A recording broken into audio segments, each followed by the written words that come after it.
Welcome to Opolis Public Radio, everybody. On this episode of OPR, we dive into the evolution of the future of work.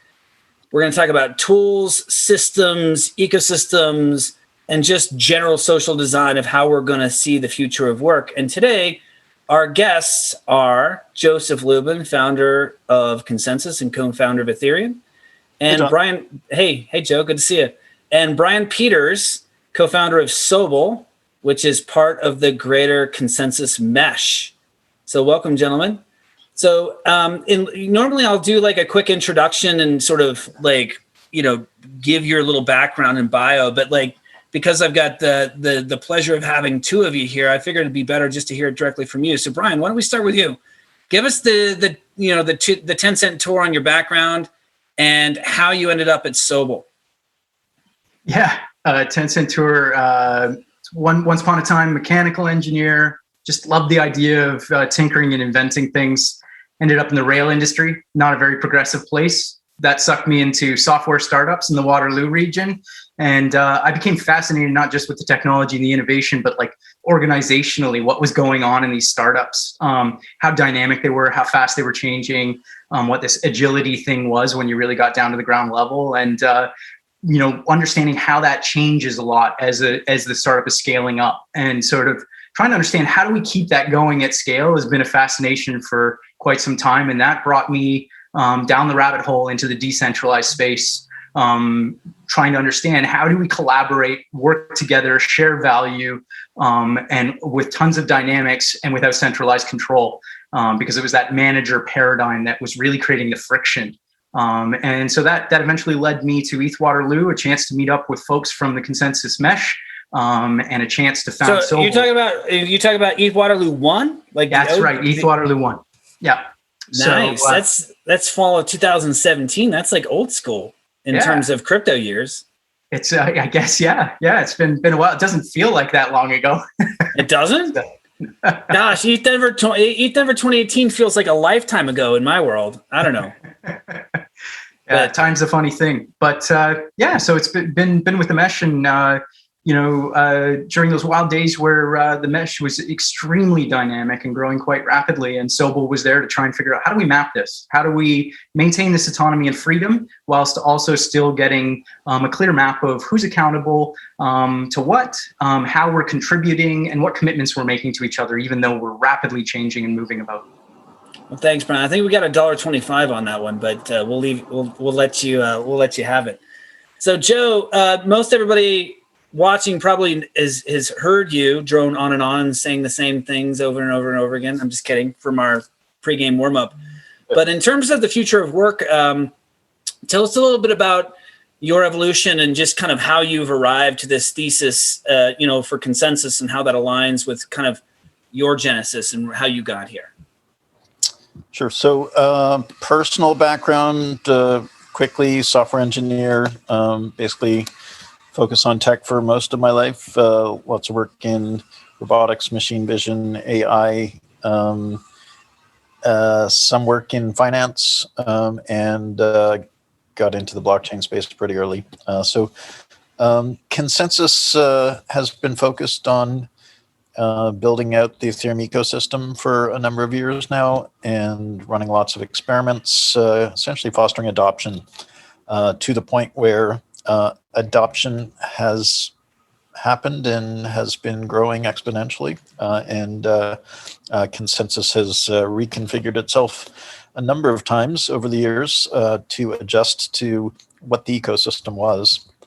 And ConsenSys, the mothership, ConsenSys AG, spun out something called ConsenSys Software, which has recognized that some of our pillar projects have coalesced into a blockchain stack. So that's our Ethereum client, Hyperledger Besu, Quorum, which is a sort of overarching brand around Besu. And that's the Jamie coin, right?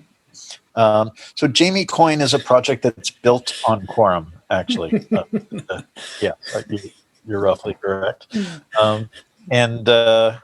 So it's basically our Ethereum client, which is enterprise friendly and connects to public mainnet as well. It's Infura, Diligence, our security audit team, and Truffle Suite developer tools. It's MetaMask, and essentially we are 3 different platforms: one for organizations, one for developers, one for consumers. And our Codify group that builds applications delivers applications through those 3 different platforms. So we can build, for instance, something like Meta Swaps and deliver it to 3.5 million monthly active consumers. And then we can wrap that functionality in APIs and deliver it through Infura and through Truffle so that software developers can build that into their software, and then we can package that up into a module and deliver it for organizations. Quorum is actually coming out very soon as a managed service on a major cloud. That's what we are, and we've been focused on building out elements of the future of work for a long time. We think of the future of work as decentralized protocols. We think of the future of work as sitting on a new trust foundation, which is an automated and objective trust foundation that replaces the subjective trust foundation that we've been building systems on for millennia. It's the new financial infrastructure that is enabled by that new trust foundation, and it's all the systems, economic, social, political, financial systems that we need to re-architect on those 2 layers. We think of the future of work as the future of play. I may be stealing a quote from my friend Brian Peters. We think. I was going to say, where have I heard that before? We think of the future of work as the decentralized future, where essentially people in small groups, collectives, can form their own networks, software networks built on blockchain networks that enable us all to have greater agency, economic agency, political agency, and come together. We do things much better together and more powerfully together. But unfortunately, we haven't had the mechanisms in society up to this point where we can come together and not see sort of information asymmetries and power asymmetries cause certain groups to be able to take control of too much wealth and power and not effectively represent the interests of more people broadly. So future work essentially has us all interfacing with the increasingly decentralized web from something like MetaMask, where we can granularly and securely access things that we care about without this terrible password sign-in mechanism, just by signing messages to authenticate, and from that self-sovereign identity construct, and we'll build more into MetaMask to support the self-sovereign identity construct, to participate in networked collectives for work and play and investing and other things that are of interest. Cool. That was like the 250 tour, man. Thanks. Now, one quick question. Inflation is crazy these days. They're printing and printing and printing. We are. So, hey, question though, did you win the bet with Jimmy? I mean, it seems like he's sort of toast. I mean, as far as dApps with average daily users and all that. Jimmy's kind of always been toast. Okay. But Jimmy is a very principled man. He is a forceful and perhaps rigid thinker. And we had a number of conversations. We tried to bring in third parties because we wanted to define the terms of the bet, because he has his own perhaps unique way of interpreting things. And so we were never actually able to. Oh, so nothing actually got consummated then. We never wrote anything down. We couldn't agree to terms. He was reasonable in discussions around a bunch of things, but if you've ever heard him talk. He's not a very trusting individual. And so he just had to see things his way, and his way was just not going to be, we just couldn't have flexible enough discussions where we could define terms and make the agreement concrete. I'm happy to re-engage on those same terms. I don't think he's gonna touch that bet now, dude. I think the point is made, and I wish Jimmy the best. Yeah, for posterity's sake, I'd say I think you're ahead of schedule. If you remember, he was in Denver doing like a coding boot camp when I had texted you, because I'd asked him, because he was doing it at our sort of blockchain hub.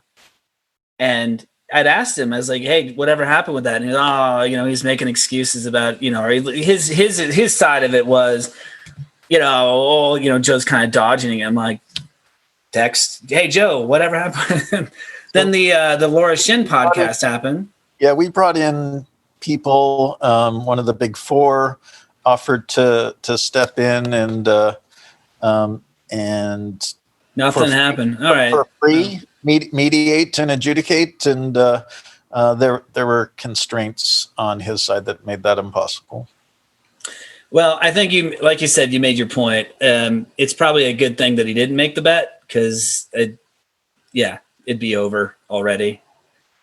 In any case, let's get into the actual the core topic here. So I'm going to say a phrase. I'm going to say this, and then I want to kind of get your, outside of this sort of the meta vision.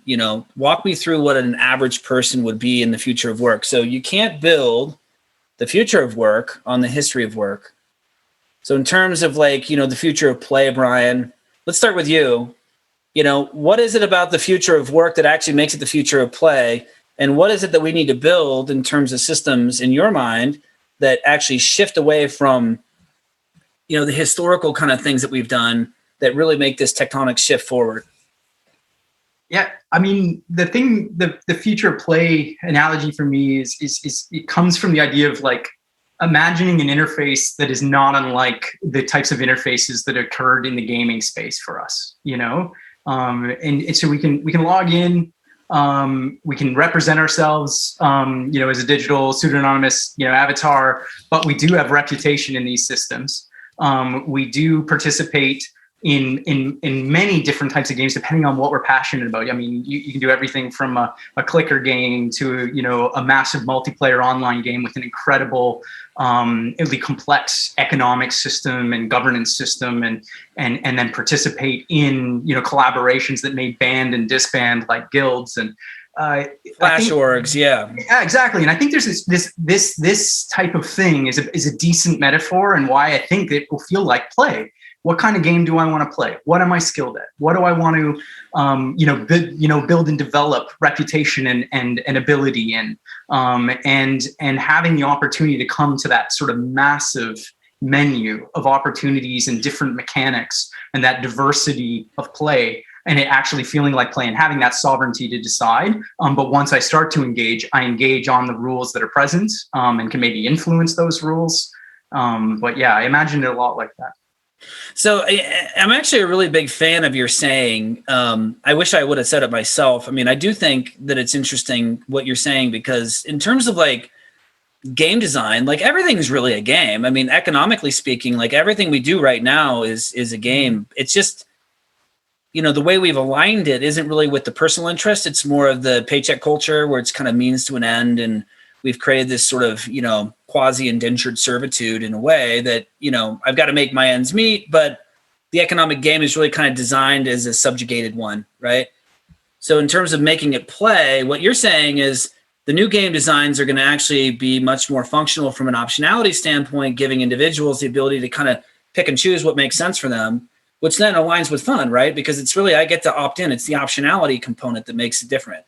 Is that what you're getting at? Yeah, 100%. And what's neat about that is now the game is not trying to be designed, necessarily for, the ways in which the games are designed today. It's game design in the sense of can I get people interested in this, participating in this, passionate about this? Can I build community around this game and attract people to play? Because the economic incentives in those gaming spaces are to bring us all together because we like being together and we like playing this game. Therefore, the game economically works out. So you have to design it to attract. Well, isn't it designing it to attract people that already like those kinds of things? I mean, convincing anybody to like something seems like kind of a hard push. It's almost like having an open set of systems that allow people to connect with opportunities, organizations, people, groups, flash orgs, whatever, and just giving people like frictionless, high frequency connection opportunities. I can just now align my attention and time with what makes sense for me, right? With what I like, Absolutely. Right? What my interests are. I think what I'm calling attention to is that, depending on where you are in this space, if you're a game designer, then, you're trying to understand, how people like to engage with a game or the different types of games and decide what game you're designing and whether there is an audience for your game. And so I think maybe I was flipping it from the perspective of, yes, I think you're 100% right. The participants, right, will engage very much in the way that you described, but I think the game designers will have to design games and maintain those games and continue to iterate on those games. And you're not going to get calcified mechanics. You're going to get very dynamic and evolving and ever improving game mechanics. And I think that's what I'm hopeful for in comparison to some of the static and fairly rigid systems that have calcified today and have some inefficiencies and some elements that are just plain not fun for all the parties. I'd argue. No, I agree. I mean, it's I always talk about this sort of intrinsic creativity of an individual. We're very bad in our current economic games at really tapping into that, which is, I believe, the source of joy and the source of fulfillment in terms of, hierarchy of needs. And when you look at the work life that we put people through and training and sort of cog and wheel type of paycheck mechanics, it's not really stimulating. It's not creative work by nature. It's sort of repetitive in a lot of respects, or just. Sure. So one way to think about this is to frame it on the timescale of evolution. So we are essentially primates still living in a jungle. We are living in a competitive environment that has scarcity as an element in its overarching ethos. Scarcity mindset is a zero-sum mindset. We're still killing each other and flinging poo at each other. Or worse.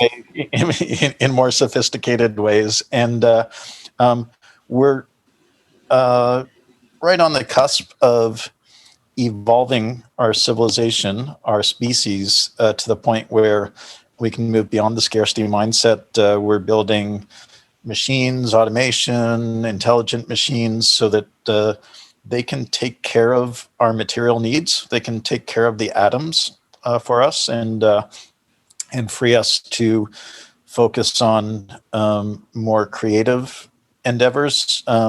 Humans like to play. Animals like to play. When we're feeling safe and all of our needs are met, then we can play. And as a species, we're moving to the point where all of our needs are going to be met, and we can sort of elevate our discourse and elevate how we spend our time, so that we're living in a mindset of abundance and positive sum dynamics. And we have this amazing new trust foundation and these new financial primitives. And from the trust foundation, yes, you get digital scarcity, but you also get the ability to create collectives that have built-in economics, built-in governance, and you can use mechanism to design that governance. And so we've had a few generations of game developers, or maybe a few centuries of game developers, increasingly sophisticated game developers. And now we have the ability to bring real valuable digital assets into games and build rules into games. So a lot of people who play sophisticated games really feel emotionally connected to those games. So currencies and lives in those games really connect to our being in profound ways. And the separation or difference between real world physical reality and the games that we're going to be able to create on decentralized protocols, that difference is going to shrink pretty dramatically until they are essentially the same thing. So ideally, automation will take care of our needs while we are able to move into the world of thought and creativity and ideas. Essentially that world is a world of, I think, potentially infinite value creation.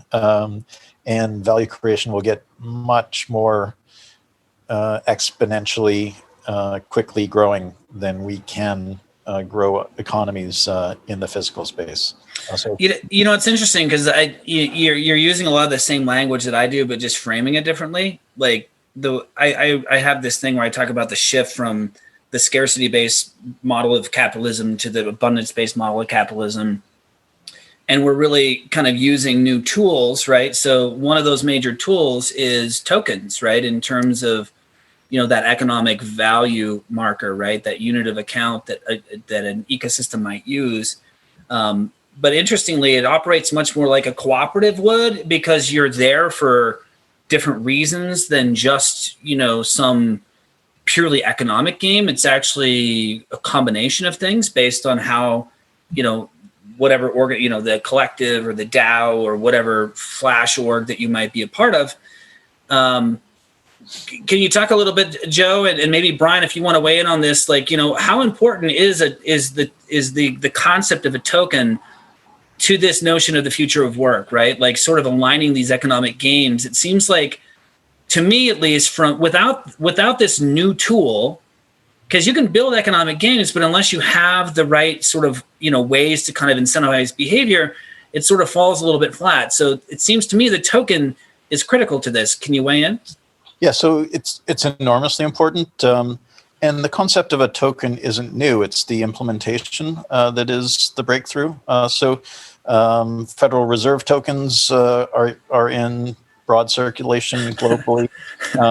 I have a token that I carry around that indexes into government databases of citizenship and government databases of right to drive, different tokens that I hold in my wallet. We should just put those on POAP, right? Just have them as a POAP badge for your driver's license. So that they will absolutely be verifiable credentials sitting on my decentralized ID. Oh, I know. I believe the same thing. Yeah.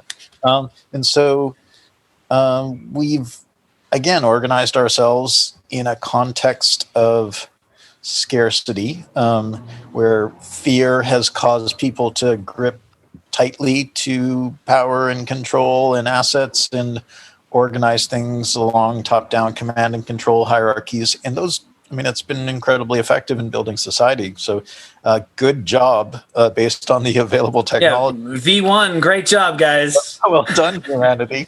But guess what? We can do a lot better now. And we can expand the notion or the implementation of the token.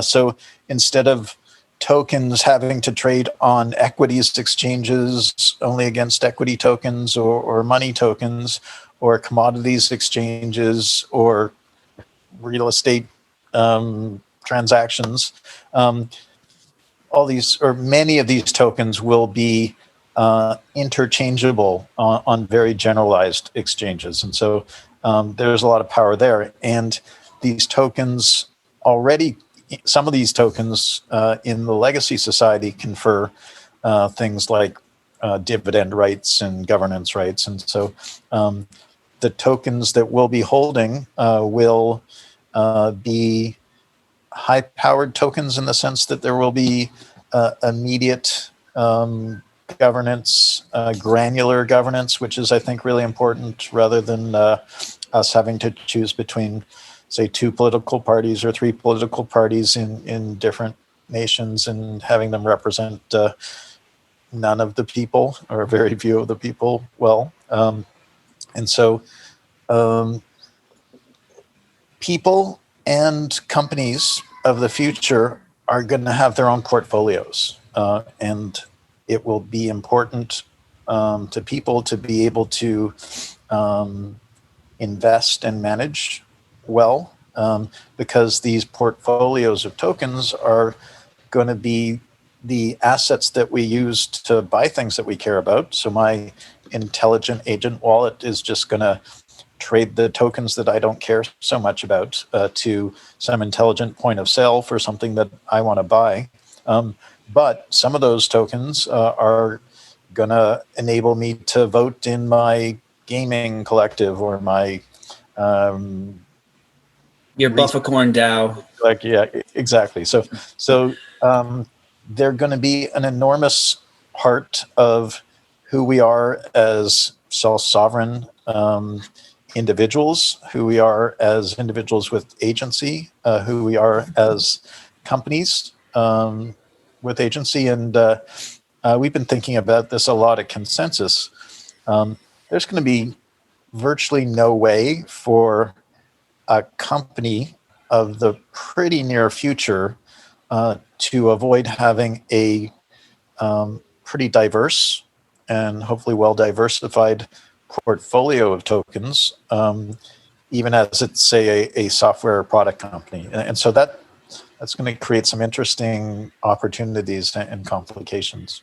So one thing that you're talking about here, and I've thought a lot about this, but I've never actually had a discussion about this, but it seems like what we're doing is we're sort of moving to a paradigm where this future of abundance also converges the two concepts of currency and value into one thing. So we're not really, if we think about this right now, I mean, I've got my Apple stock or whatever, but then I've got my dollars in my wallet, and I can't go down to the corner store and use my Apple stock to buy my coffee. I mean, there's people that have tried similar things. Right. But that's what I'm getting at is we're really converging the concept of these two kind of currently very separate ideas into something that's just going to be, very much more fluid in terms of how we're able to try to transact value. It won't necessarily just be currency. It'll just be this sort of unit of value in terms of represented in terms of a token. Yeah, sure. So the notion of money is going to undergo a qualitative shift. Money is an abstraction. It's an abstraction that facilitates barter, essentially. And in a world where you can represent virtually everything with tokens that can very fluidly trade against one another. So intelligent agents can make a match between the tokens that I want to spend first and the tokens you want to receive first. And Brian's token exchange service, which has access to a whole bunch of exchange rates, will be happy to facilitate that transaction for us if we can't get it done through our wallets directly. So that's a world in which tokens are ubiquitous. They're tokens for everything. And the difference between a Broncos ticket and an Apple stock token and a token issued by the Federal Reserve of the United States of America will be just in the rights that they confer to you. So you'll absolutely be able to trade Broncos against Apple stock. Yeah, it's a really interesting concept. It actually kind of, when you really kind of think about it, I mean, you would you call it a qualitative shift? I mean, I think it might be a bigger shift than that. I mean, for most average people that have this very compartmentalized view of money and value, it might be a seismic shift, really. But so what I meant was instead of a quantitative shift, instead of moving from, say, 200 or 1,000 currencies in the world, we're sort of blurring the notion, the difference between currencies and other kinds of tokens of value. And I see. Everything is a token. Yeah. So Brian, in terms of like thinking about we affectionately refer to people that are not on the blockchain side of the fence yet or down the rabbit hole as kind of normies, right? Like, and I love my normie friends. So this is not a derogatory thing, but in terms of, the future of work as it relates to these just people currently doing their thing, right? They're living their lives. They've got their jobs. They've got the present of work, right? What are the challenges for them? I mean, as this is a pretty seismic shift in kind of thinking and understanding. What are the challenges for them, and how is this going to kind of translate to the evolution of this? Yeah, I think one important thing is there's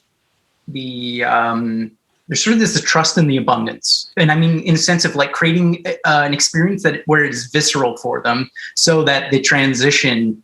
Because it will feel different, the day-to-day experience. Well, they're conditioned in scarcity, right? So, I mean, the trust in the abundance is a big shift. I mean, it's a really big shift, but it can come it can come in layers, I think, right? So, like, it's not like I immediately have embarked and step functioned into the abundant, the abundant mentality and feeling and believing it is present. I can also have small little shifts, and one such shift might be, if I think of it in the spirit of like working.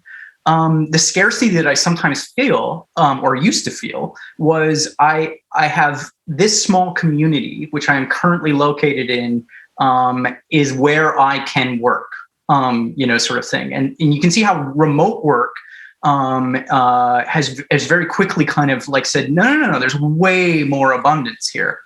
For both parties, those who are looking to find others who want to collaborate on their projects, and those who are looking to work on exciting and interesting projects. That abundance already can start to become quite visceral if you start to create platforms and protocols that make it easy for people to participate in the global marketplace of work, so to speak. And then I can start to become less afraid about the security of my current, the sort of conditions, safety and security, the social values of safety and security are sort of the de facto standard for most people right now, where, the younger populations are more freedom and flexibility. They're sort of don't care as much about the safety and security, but certainly the older working populations certainly are still stuck in that.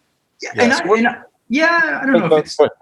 Yeah, I was just going to say, I'm not so like, I think there are possibly those generational trends, but I think there's also just like, there's a multitude of reasons that safety, security, stability can start to become, interesting or important in a person's life, no matter what generation they're in. And so I think like the trick is that, there needs to be an opportunity to start to make it more visceral, that there actually can be some abundance, and you can start to take freedom and autonomy without giving up as much security and safety as you might think. But Joe, sorry, what were you going to say? Yeah, so abundance is a frame of mind that one can, a state that one can choose to inhabit consciously and sort of change their reality that way. But I think for most people, they're going to need to see a lot of evidence, a lot of data for years, indicating to them that, hey, I'm safe and whatever I need is coming to me through the following mechanisms. I would argue that the 21st century is just beginning. COVID marks, sort of punctuates an ending to the 20th century with about 20 years of hangover of the mindset and business models of the 20th century. And the business models of the 20th century were about selling atoms to people in different configurations because we needed them, and sort of advertising business models around manufacturing demand for atoms, et cetera. And the first 20 years of the 21st century on the internet and web continued those same business models because we didn't have a native business model for cyberspace, essentially. And so with the advent of decentralized protocols, new trust foundation, digital scarcity, new collaborative trust network capability, we're moving into a world where we actually have a new and very different set of business models that we're capable of exploring. And so I think in that context, it's going to take a generation or so of changing our thinking. But I think the abundance mindset will be easy to adopt in that new framework. Yeah, it's interesting because as you know, I come from employment and HR, talent acquisition type systems. And, if I were to kind of try to simply explain it, you look at the paradigm of people who stick around jobs they hate. There's like 70% of people or something in the US alone that like actively are disengaged and hate their work, but they stick around for like all sorts of reasons. And it's mostly, if you boil it down to the principle or the foundational values, it's just, it feels safer to stick. It's like, I got my healthcare, I got my this, I got my that. The perception of safety and security is much stronger. It's the bird in the hand's better than 10 in the bush kind of thing, right? If it ain't broke, don't fix it. Not really going to find anything that I love, so I'm just going to do this. It seems like that sort of conditioning and because if you unpack it a little bit deeper, it's sort of based on scarcity, based on a lot of fear kind of drivers. It's just kind of interesting to think that we could actually get to a place. And what's the inflection point then? Is it just information? Is it just data? Is it just evidence? So we just have to, keep pushing and it evolves and then eventually people just adopt it? Or what are the real systems inflections? Like when I think about it, it seems like it needs to be easier to find work, right? So I think a lot of people are scared because the job market stinks and it's hard to interview and it's hard to find people that align with you. And so I'm just going to stick around because this isn't so bad. Do you agree? What's the inflection point, do you think? So the internet and web were a new paradigm in how we organize our planet. But it wasn't as profound a paradigm shift as the paradigm shift that we're just undergoing with decentralized protocols, because decentralized protocols will restructure the nature of power on the planet, will re-architect how we value things. As we move, I think, into a world where the atoms, our needs, physical needs are taken care of, we're likely to not care so much about things like GDP and monetary income because a lot of that will get taken care of for us. And we're likely to care more about, because we're still social creatures, we still organize ourselves into hierarchies, and I think we will still. We still self-value based relative to other humans. And so things that we need, like attention, will still be perhaps scarce, and things that we need like mental health, emotional health, the ability to expand, be creative, learn, I think those will be the things that we focus on. So it's just a question. So basically the internet technology enabled a bunch of companies to stand up products and services and find product market fit for those things, and thereby transform the world onto the internet as a platform. And a lot of that was great. Some of that has gone a little beyond serving humanity well, and the ability to sort of manipulate large swaths of the population without their knowledge via AI techniques and other techniques. And what we need are really companies, collectives to come up with really good ideas. They're likely to be gamified in many cases. I would consider DeFi to be massively gamified right now. So oh yeah, I mean, in a very a very big way. I mean, I'm not even sure how to describe the economic model of DeFi. Yeah. It defies normal economic logic in more ways than one. It's very much a meme-driven game, and so that meme-driven new global financial infrastructure is a game that entrepreneurs and technologists and financial nerds now are able to play. And they're essentially transforming the financial industry, or will, in the same way that the early generation of technologists and entrepreneurs transformed humanity's relationship to information and publishing and commerce and social networking, really. And so it really depends on. I don't know that there's an inflection point, although I think we've crossed the chasm.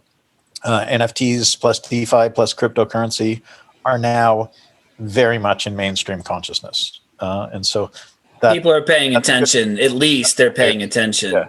They may not understand it yet, but they're seeing it. If there's an inflection point, that's it, and we're like either grasping the other side of the chasm or we're nearly there. And now it just depends on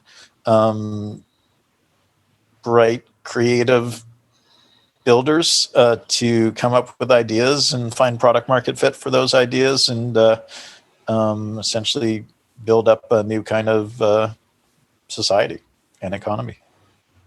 Brian, do you have any opinions on the inflection point? I mean, Joe's basically saying that we've kind of already hit it in some ways, but there aren't millions and millions of people working in DAOs and DeFi and whatnot yet, but do you have an opinion?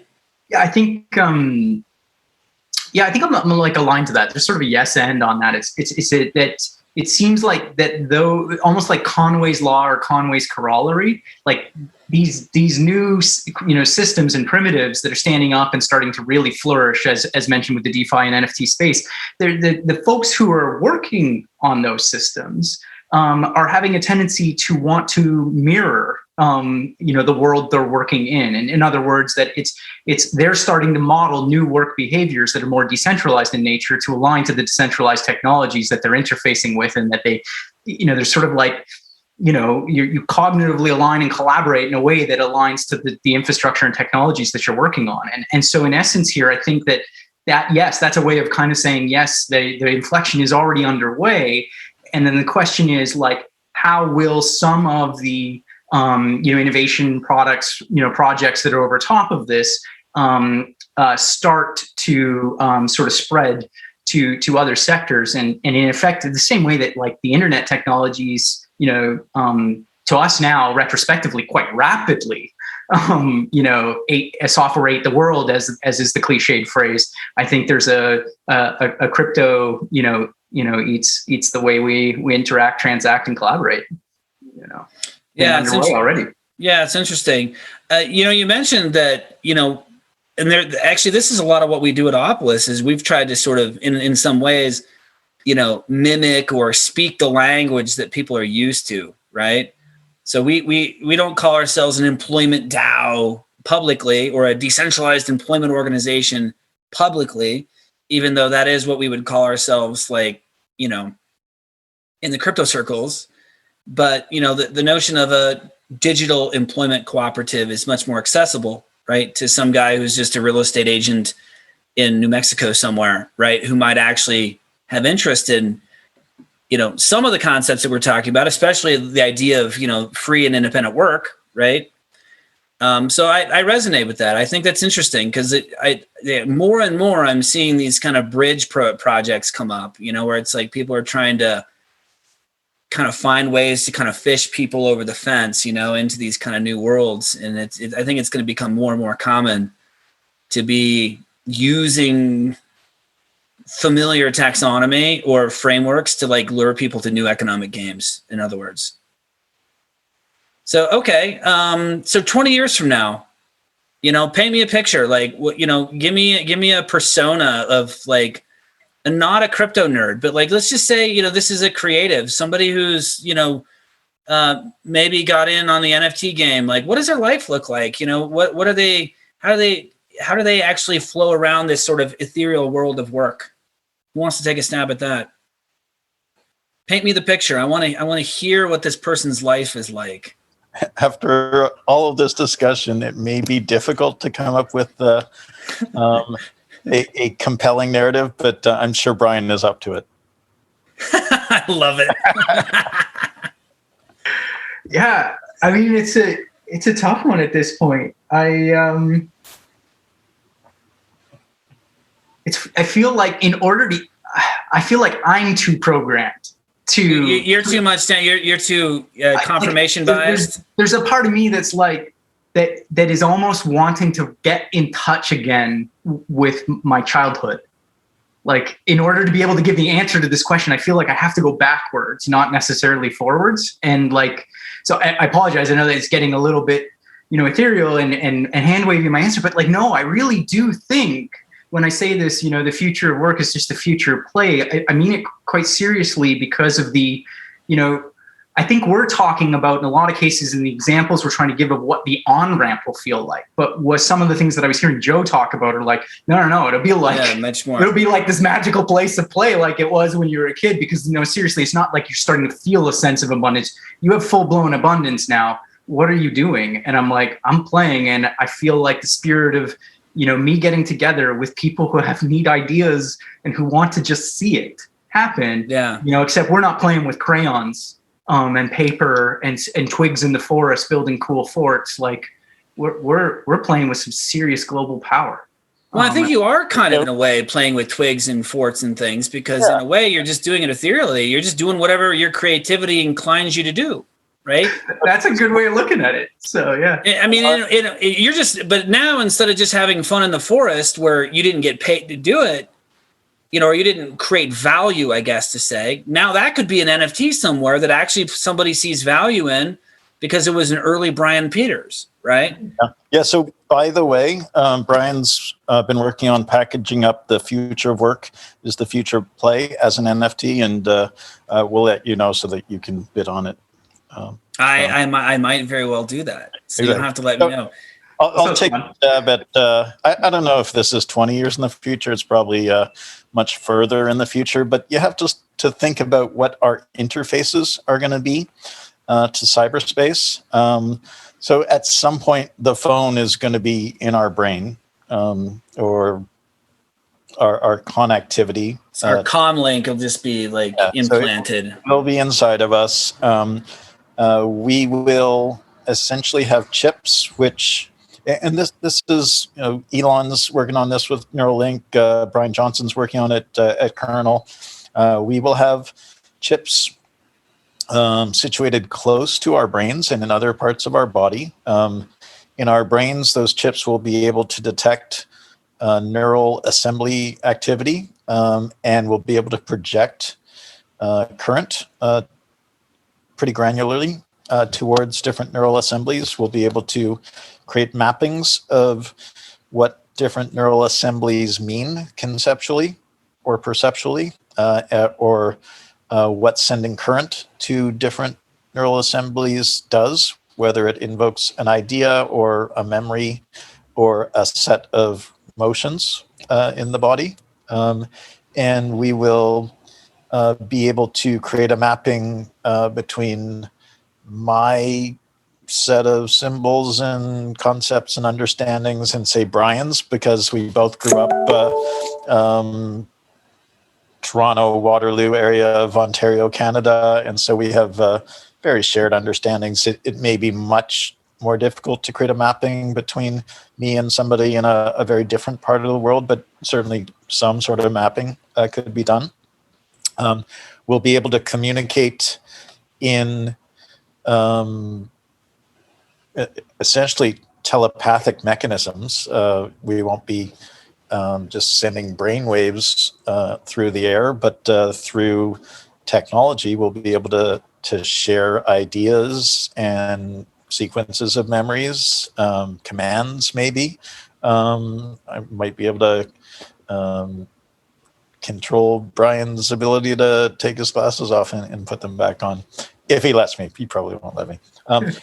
Good one interesting thing about that. Well, if he starts doing it right now, I'm going to be like, okay, exactly. Wait, guys. So a lot of people are concerned about the generalized AI singularity, where an AI gets so smart in a singularity event that it trains itself to just evolve superhuman intelligence. And some people paint terrible scenarios where the machines turn all the carbon in humans into some other form.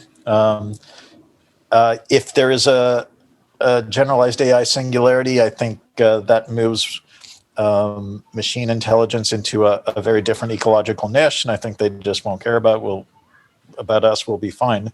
But I also think that humanity is about to become a super intelligence, because we're all going to get wired together. We'll all be able to communicate with one another in real time, and we have these decentralized protocol consensus forming mechanisms that enable us to make decisions collectively in real time on this platform called Ethereum. Tens or hundreds of thousands of different actors can come to a decision within seconds. And so human intelligence combined with machine intelligence is going to be formidable. Yeah, that went way beyond my persona of like the future. 19, 20 years from now. Yeah, I was going to say like probably, I mean, I actually share the worldview. I think it's probably beyond 20, but we'll see. Okay, so we're going to do the obligatory shill of Opolis for a second. So obviously we've been talking about Opolis and what it represents is sort of a one component of this larger fabric, right? So Brian, we've actually had some really good sort of philosophical conversations around, sort of what this bridge to Web3 means, or this legitimacy tool for those already working ethereal means. Give us your ideas on like, what does Opolis evolve to? Because like we all know what it is right now. I mean, it's a platform for individuals to basically get certain services and tools and resources that they need. But what do you think employment looks like, 5 or 10 years from now in a functional way? Yeah. So I think the opportunity there is like the on-ramp to the sort of uber abundance that we've been talking about. And sort of that on-ramp is helping today what we classify as employers and employees both sides can start to feel some abundance when you start to bring in new methods of organizing, transacting, creating, important levels of stability like benefits. And so I think what's happening here is the opportunity to start to create like, folks who are looking for creative people and talented people to work on projects today feel constrained. They don't feel like there's an abundant global talent pool that they get to tap into. It's like, what's my network? What's my locale? And that's slowly eroding, but like and then therefore, as an employer, I work really hard to hold on to that. And I treat it like a scarce resource, which creates some bad dynamics informationally and a level of control. Flip it around the other way. We talked earlier about how, as somebody who's seeking work in exchange for, rewards for my talented services and creativity, I don't yet feel a sense of abundance or the ability to, if I wanted to wind down what I'm currently doing and wind something else up, I don't feel like it could happen instantaneously. And so both of the sides need to start to have, trusted protocols and patterns that allow them to start to sense into, no, I can do that up and down really quickly. In fact, I can work fractionally. And as an employer, hey, I love the idea that I don't always need that whole person totally secured and controlled by me. Maybe under some circumstances, the best pattern for us at this current stage is to tap into that pool and have someone come in and fractionally work who has those talents. And so I think both sides, and one of the opportunities that I see in Opolis and some of the thinking that you guys have going on is that it's that on-ramp to a sensed abundance on both sides, so that they can both start to become less afraid, more trusting of one another, and more open with one another in that exchange. It's interesting. I hadn't thought about it as the on-ramp to the abundance mentality, but it actually is. I mean, I talk about the concept, but like it's actually a really good way of putting it. Joe, do you have anything to kind of add to the pile? I mean, we've been talking about Opolis for a long time, and it's evolved, and I'm interested to kind of catch up on your recent thoughts. Yeah, almost reiterating what Brian said. The history of work was about scarcity mindset, trying to control your resources, top-down command and control, compliance, not allowing the valuable agents in your company or ecosystem to have full freedom to be creative and to self-organize. The future of work essentially is built on a trust foundation. It's built on reduction of ambiguity. It's built on explicit expression of value in the form of these value tokens that we can move around and vote on out in public. And so in the history of work, there's some forward-thinking people that create companies or other organizations where they imbue groups and people with trust and freedom to essentially define their goals, align their goals with the collective, and execute their goals. And that's great forward-thinking stuff. But we're moving into a world where there's a lot more support and a lot more trust, so that it'll be just natural that people, that groups organize themselves in that way, and top-down command and control will be just seen as dysfunctional. No, it'll be a relic, in my opinion. It'll be like, it's almost like, why would you do that?